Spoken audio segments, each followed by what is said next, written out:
Well, SASSA is now moved to dismiss false claims that are currently circulating on social media about changes to the COVID-19 SRD grant. The agency says eligibility rules remain unchanged, stressing that only qualifying citizens, permanent residents, refugees, asylum seekers and special permit holders are entitled to receive the grant. For more on this, let's now extend a very warm welcome to the South African Social Security Agency's Paseka Letsatsi. He is the spokesperson. But Paseka, it's great to have you with us on the show. Good afternoon. So these news have actually quite confused and angered many citizens, but you say that the rules have not necessarily changed. So in essence, there's always been provision of this grant to refugees, asylum seekers and special permit holders. Please enlighten us. Good afternoon.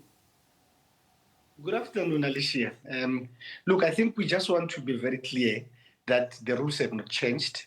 But I think I must make mention of the fact that these are refugees. And what we do, what we tend to do is to confuse a refugee and an illegal immigrant. And I think this is the case with regard to this matter.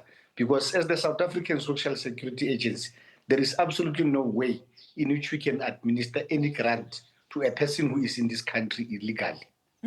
Would I be correct if I said taxpayer funds are for the sole purpose of providing crucial and critical services for the citizens' needs first, Paseka, and that refugees and other qualifying recipients should then be provided by either the UN or their country of origin, as this is simply not sustainable? We recently heard that this grant might soon be phased out due to the lack of funding. Look, Alicia, I think what we do, our mandate is to administer the distribution of social grants. But secondly, the refugee, like me and you, qualifies for everything except one. That right which the refugee would not have is the right to vote. And I think you know, in this country, post-1994, the government took a decision that refugees are not going to be housed somewhere in camps, but they will be integrated into the society. However, in this instance, we took this matter.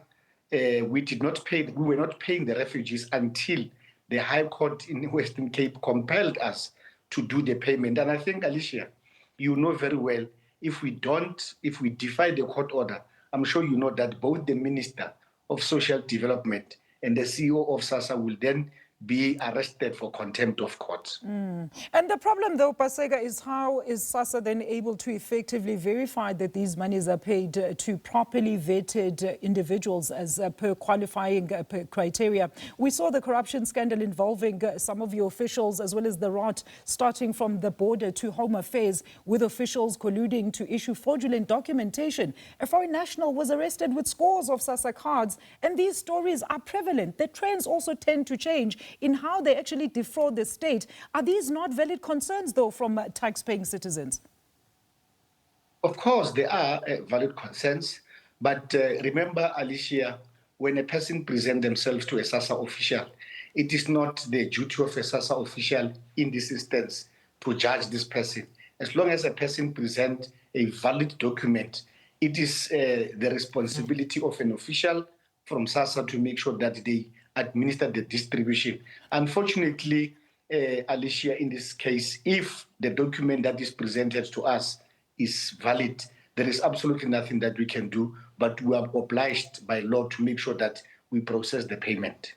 So maybe, Paseka, how many of these, of course, qualifying foreign nationals, as you've specified them, are currently receiving this grant? And how much has been paid to them to date? Can you give us a figure?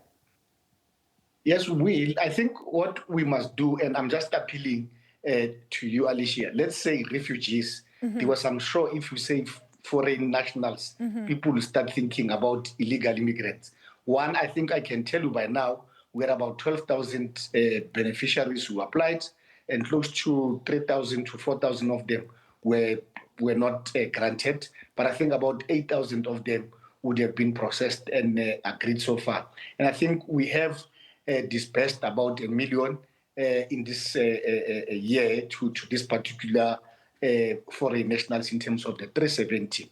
But I can tell you now, we had an interaction with the department, which is our mother department, to make sure that this matter may be, we may have to make sure that we appeal to the Concord or deal with this matter or request that we have access to the Concord so that the matter can be ventilated there.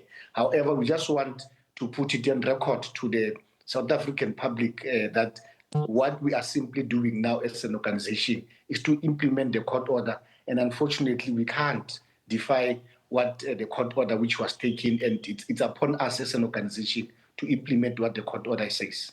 Now, according to your statement here, Paseka, the COVID-19 SRD regulations that were published in 2022 outline the eligibility criteria, of course, of the COVID-19 social relief of distress. And according to that regulation, a person in need of temporary assistance may qualify for the COVID-19 social relief in distress if he or she is a person with insufficient means. Now, please take us through, of course, those insufficient means as well as that qualifying criteria that is listed there, just for further clarity. Yes, these are people who are not employed. And I think from the beginning, we know that the grant was meant to cater for at that time of COVID, but obviously it continued post-COVID. But one of the criteria we used is to check in terms of when we do the means test, we check in terms of the amount of money which you have, which cannot be more than 740. But obviously, you have to make sure that you've got a valid South African ID. We also check if you are not employed, because obviously, if you are employed, we won't be able to register you and administer the 370 to that particular individual. This 370, it's meant basically for people who do not have an income whatsoever. But what I need to highlight is that there is also that minimum of 740, which you can't have more than a 740 in your account. Paseka, thank you so much for that much needed clarity. That is Mr. Paseka Letsatsi, SASSA spokesperson there, clearing up some of the confusion there on the allocation of the COVID-19 SRD grant to qualifying foreign nationals, or as he says, refugees.